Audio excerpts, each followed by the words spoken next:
जय हो श्री कृष्ण भगवान की। अथ षोडशोध्याय, 16वें अध्याय का वर्णन। श्री कृष्ण भगवान बोले, भय का सर्वथा अभाव, अंतःकरण की पूर्ण निर्मलता, तत्व ज्ञान के लिए ध्यान योग में निरंतर दृढ़ स्थिति और सात्विक दान, इंद्रियों का दमन, भगवान, देवता और गुरुजनों की पूजा तथा अग्निहोत्रादि उत्तम कर्मों का आचरण एवं वेद शास्त्रों का पठन पाठन तथा भगवान के नाम जप और गुणों का कीर्तन, सब धर्म पालन के लिए कष्ट सहन और शरीर तथा इंद्रियों के सहित अंतःकरण की सरलता। श्री कृष्ण भगवान कहते हैं, मन, वाणी और शरीर से किसी प्रकार भी किसी को कष्ट न देना, यथार्थ और प्रिय भाषण, अपना अपकार करने वाले पर भी क्रोध का न होना, कर्मों में कर्तापन के अभिमान का त्याग, अंतःकरण की उपरति अर्थात चित्त की चंचलता का अभाव, किसी की भी निंदा आदि न करना, सब भूत प्राणियों में हेतु रहित दया, इंद्रियों का विषयों के साथ संयोग होने पर भी उनमें आसक्ति का न होना, कोमलता, लोक और शास्त्र के विरुद्ध आचरण में लज्जा और व्यर्थ चेष्टाओं का अभाव। श्री कृष्ण भगवान कहते हैं, तेज, क्षमा, धैर्य, बाहर की शुद्धि एवं किसी में भी शत्रु भाव का ना होना और अपने में पूज्यता के अभिमान का अभाव, ये सब तो है अर्जुन दैवी संपदा को लेकर उत्पन्न हुए पुरुष के लक्षण हैं। श्री कृष्ण भगवान कहते हैं, हे पार्थ, दंभ, घमंड और अभिमान तथा क्रोध, कठोरता और अज्ञान भी ये सब आसुरी संपदा को लेकर उत्पन्न हुए पुरुष के लक्षण हैं। श्री कृष्ण भगवान कहते हैं, दैवी संपदा मुक्ति के लिए और आसुरी संपदा बांधने के लिए मानी गई है। इसलिए हे अर्जुन, तू शोक मत कर, क्योंकि तू दैवी संपदा को लेकर उत्पन्न हुआ है।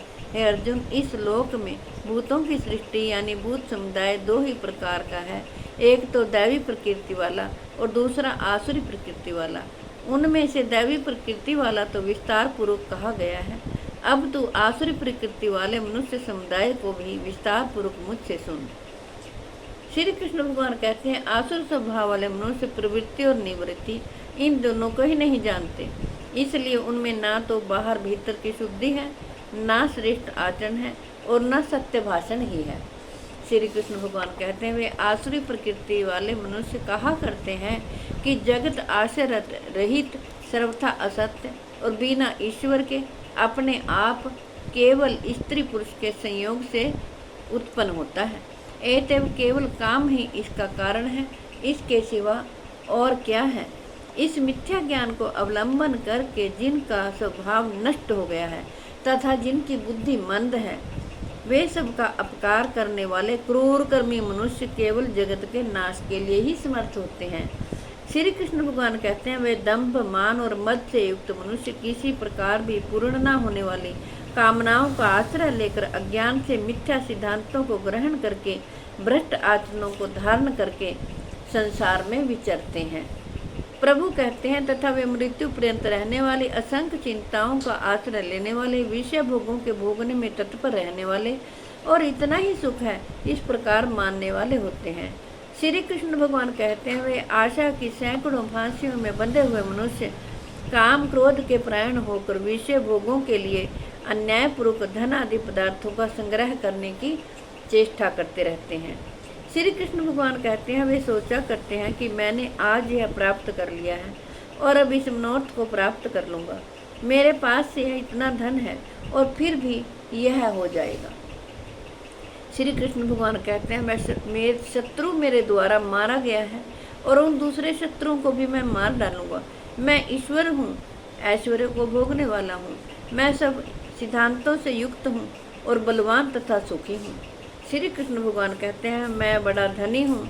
वे कहते हैं, मैं बड़े कुटुंब वाला हूँ, मेरे समान दूसरा कौन है। मैं यज्ञ करूँगा, दान दूंगा और अमोद प्रमोद करूँगा। इस प्रकार अज्ञान से मोहित रहने वाला तथा अनेक प्रकार से भ्रमित चित्त वाले मोह रूप जाल में समावृत और विषय भोगों में अत्यंत आसक्त आसुर लोग महान अपवित्र नरक में गिरते हैं। जय हो श्री कृष्ण भगवान।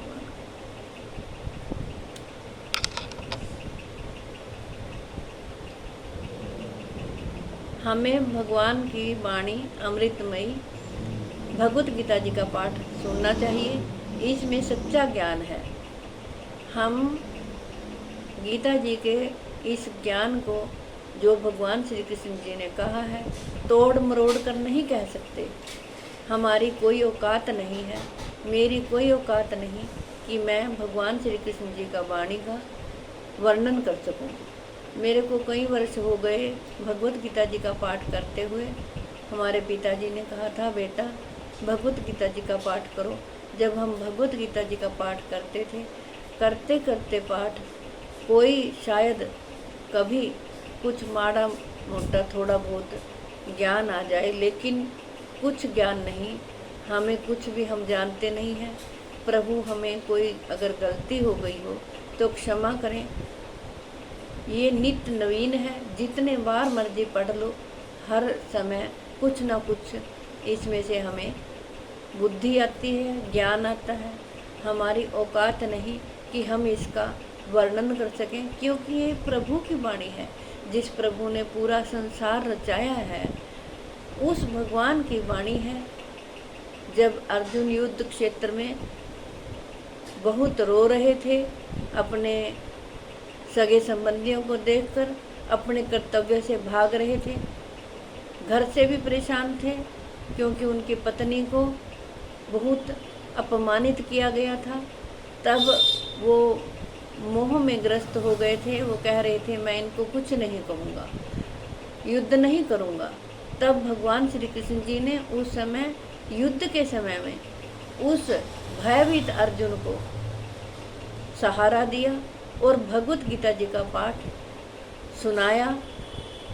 युद्ध क्षेत्र में जब अर्जुन सुन सकता है तो हम क्यों नहीं सुन सकते, हम क्यों नहीं पढ़ सकते। हमें अपने आप को भगवान श्री कृष्ण जी के अर्पण कर देना चाहिए। फिर देखो जीवन के क्या नज़ारे हैं। जैसे एक बाप बच्चे को आगे कर देता है और उसके पीछे आप खड़ा रहता है, यही भगवान श्री कृष्ण जी कहते हैं कि आप सब कुछ, उन्होंने कहा था, हे अर्जुन तू जो कुछ खाता है, जो पीता है, जो ग्रहण करता है, जो त्यागता है, जो श्वास भी छोड़ता है और लेता है, आँखों को भी मूंदता है और खोलता है, वो सब तू मेरे पे छोड़ दे। तू केवल एक मेरी शरण में आ जा, मैं तुझे सब पापों से मुक्त कर दूंगा। और भगवान श्री कृष्ण जी ने अर्जुन का साथ दिया भी है। सभी कौरव हार गए और अधर्म के ऊपर धर्म की विजय हुई। यही मेरा कहने का मकसद है आपको।